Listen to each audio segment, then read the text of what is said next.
Welcome to মনোবল global academy, the hub of scientific happiness. আপনি কি অভ্যাসের দ্বারা পরিচালিত হন, নাকি অভ্যাস আপনার দ্বারা পরিচালিত হয়? আপনি নাকি আবেগের দ্বারা পরিচালিত হয়? এই প্রশ্নের উত্তর এই বইটাতে আছে। যে গবেষণায় দেখা গেছে যে আমরা যা করি তার 40% আমাদের অভ্যাস নিয়ন্ত্রণ করে। তো এই বইটার নাম হচ্ছে দ্য পাওয়ার অফ হ্যাবিট, অভ্যাসের গুরুত্ব।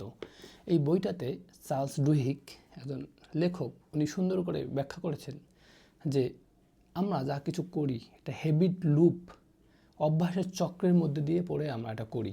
কীরকম উনি সুন্দর করে ব্যাখ্যা করছেন। উনি বলছেন যে যেমন আমাদের দুপুরে ক্লান্তি লাগে, আমরা তখন কি করি, এটা আমরা কি পেলাম, একটা কিউ পেলাম, তখন আমরা অ্যাকশনটা কি করি, হয়তো বিকালবেলা চা বা বা কফি খাই।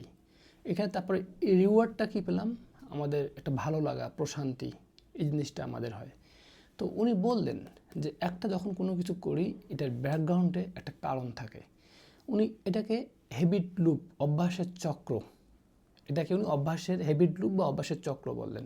তারপর উনি বললেন যে মাইলস্টোন হ্যাবিট, মানে মূল হ্যাবিটগুলো কী কী একটা মানুষের, যে হ্যাবিটগুলো মানুষের জন্য অনেক বড় পরিবর্তন করতে পারে। উনি বলছে যে 8 ঘন্টা ঘুমা, 8 ঘন্টা যদি কোনো ব্যক্তি ঘুমায় বা পর্যাপ্ত পরিমাণ ঘুমায়, তাহলে সে অনেক দীর্ঘায়ু লাভ করবে, সুস্থ সবল প্রাণবন্ত থাকবে, তার খুব রোগ কম হবে, এই কথাটা বলছে।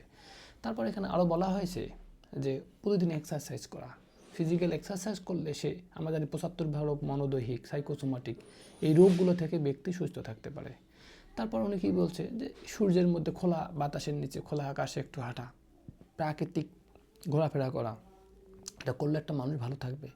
তো জাঙ্ক ফুড পরিহার করা, নিজের জার্নাল লেখা, ভালো মন্দ কাজের, নিজের ইমপ্রুভমেন্টের জন্য নিজেকে নিজে এডিট করা, এই কথাগুলো বলছে। তো আমরা জানি যে ফিনল্যান্ডের একটা সাইকেল কোম্পানি 30 বছর ধরে তারা সফলতা পায়নি, শুধুমাত্র প্যাডেলের সামান্য একটু জায়গা এবং সিটের সামান্য একটু জায়গায় পরিবর্তনের মাধ্যমে ওই কোম্পানির সাইকেল 30 বছর পর ওই প্রতিযোগিতায়, সাইকেল প্রতিযোগিতায় শ্রেষ্ঠ হয়। তো কেন হয়েছে?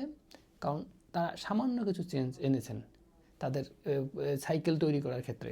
তো এই কথাটা বলছে যে ছোট পরিবর্তন অনেক বড় সফলতা নিয়ে দিতে পারে। আর এই পরিবর্তনের জন্য, অভ্যাসের জন্য একটা ইচ্ছা শক্তি দরকার।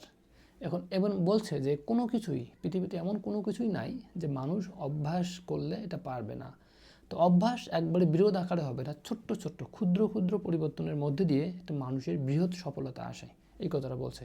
উনি বলছে যে প্রত্যেকটা কাজের ক্ষেত্রে ক্ষুদ্র ছোট জিনিসটা মানুষের ব্যাপক পরিবর্তন আনতে পারে।